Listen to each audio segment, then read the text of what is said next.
How it is important to learn about other people's culture. Understanding different people and their culture is one of the best way we can learn from each other and learn more about ourselves.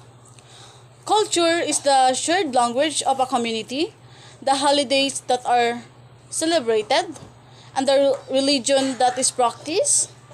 It is the recipes that are made, the material objects passed down through generations, and the way we are communicate with one another.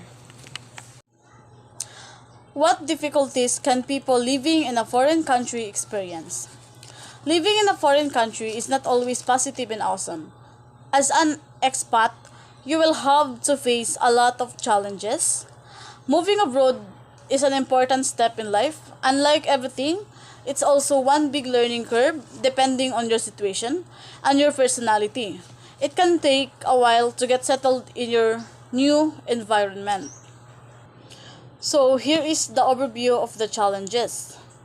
First, dealing with being the new foreign person, homesickness, living away from your friends and family, struggle with the language barrier, feeling lonely, experiencing a cultural shock, building in life from scratch.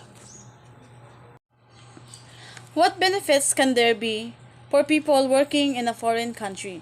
So here is the benefits that we can get if we are living in a foreign country or we are working in a foreign country.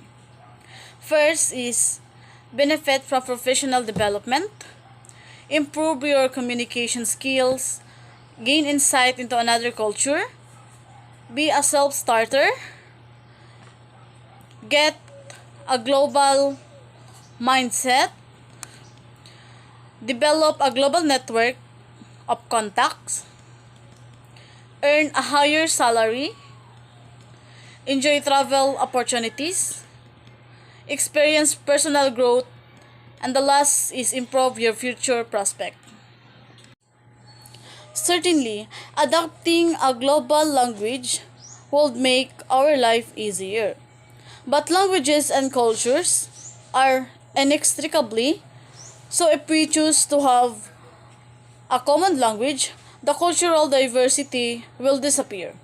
The loss will be irreparable. I don't think it's a wise idea to adopt a universal language.